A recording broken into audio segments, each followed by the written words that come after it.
Hello and welcome to the GrapeSEED official podcast. It's this and that time again. So as always, we welcome back Miklos. How you doing?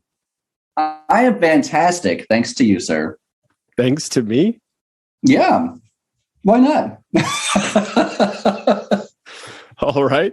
When we were discussing the topic of the day, you mentioned that you wanted to dig a little deeper into the concept of the English environment. We talk a lot about creating that environment in the classroom, but today we're going to get into a little more on how to set it up and what it can look like. So Miklos, where would you like to start?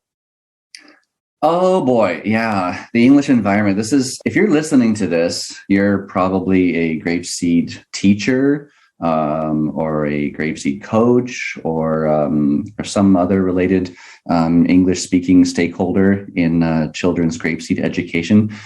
And so for that reason, the topic of the English environment probably comes up quite often in your life. And the reason why this is important is because, as we all know, well, your acquiring of the language is a direct result of your environment. And like if you're in Russia and everyone around you is speaking Russian, you're going to be speaking Russian, as a small little person.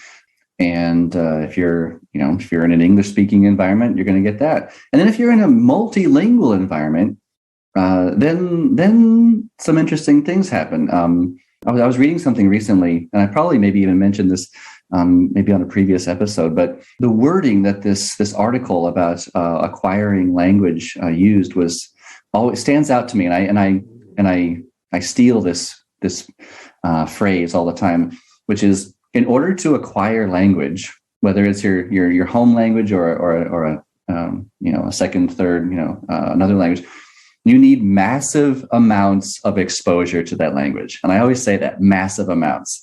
And so in order for students in a GrapeSEED class to acquire English, they need massive amounts of exposure to this, to comprehensible input, basically. And in order to achieve that, you need to have an environment that is only English. Because if there's any time you spend in a second language acquiring class, if you spend any time using the home language, that's time taken away from the massive amount of exposure that kids need to the new language. But how do you do that? And how do you, like you said at the beginning, like setting it up? How do you do it? And what does it even really mean? This is something that we get a lot of questions about. Like for some people, English environment means the kids only use English, and that is part of it at a certain point. But in the beginning, when kids can't speak English yet, what does English environment mean? So setting it up for that reason, something that we here in our team advise teachers in Japan, and I think this is a universal message, which is when setting up your English environment, expectations are everything. On the part of the teacher, of course, on the part of the school, and also what the students understand for as young as they are. Like if you're dealing with 4-year-olds who are starting GrapeSEED or starting this adventure for the first time, a lot of kids at that age still aren't quite even sure what the difference between languages are. Like we've talked before about how they're in that developmental stage where they just kind of know that there's stuff that they understand and stuff that they don't, and that can be in their home language as well. So if you tell kids like, oh, English only, or don't speak, your home language, sometimes they just go like, well, I don't even know what that really means. So the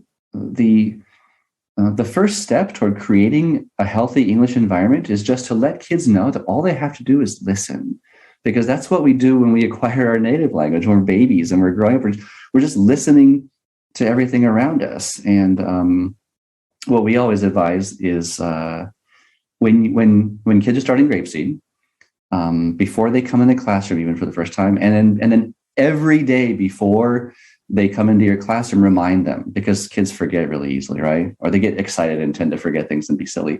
But just tell them every day, and make sure to tell them in their home language if possible, so that it's really clear. And if you speak the kids' home language, it can be you. Ideally, it would be nice if it would be a different teacher who could do it. But whatever the case, the kids just need to understand before they come in the classroom that, number one, the teacher is only going to be speaking in English, and this is a critical part. And telling the kids this: if you don't understand everything right away, it's okay. And just reminding kids of that every day is so important because it helps them relax. Like imagine being a little kid and walking into these situations where you're just like, oh, I don't understand a single thing that's happening here. Like, just letting them know every day, the teacher's only going to speak in English. It's okay if you don't understand. But if you listen and try to follow along, because the teacher, and the underlying message, of course, that we know is that the teacher is using GrapeSEED as a mechanism for delivering comprehensible input. So all of the input that the kids will be getting will be very easily understandable, as long as the teacher is doing all the right teacher moves to make sure that they convey meaning in the right way. So the kids just know, okay, all I have to do is just listen. And if I do that, then I'll start to understand little by little every day and have more and more fun. And if they get that message every day, then you're on the right track.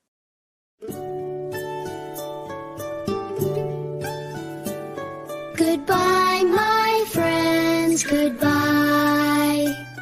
I'm sad to say goodbye.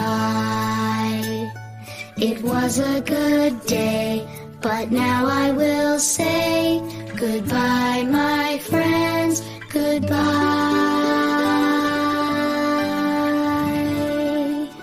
Goodbye, everyone.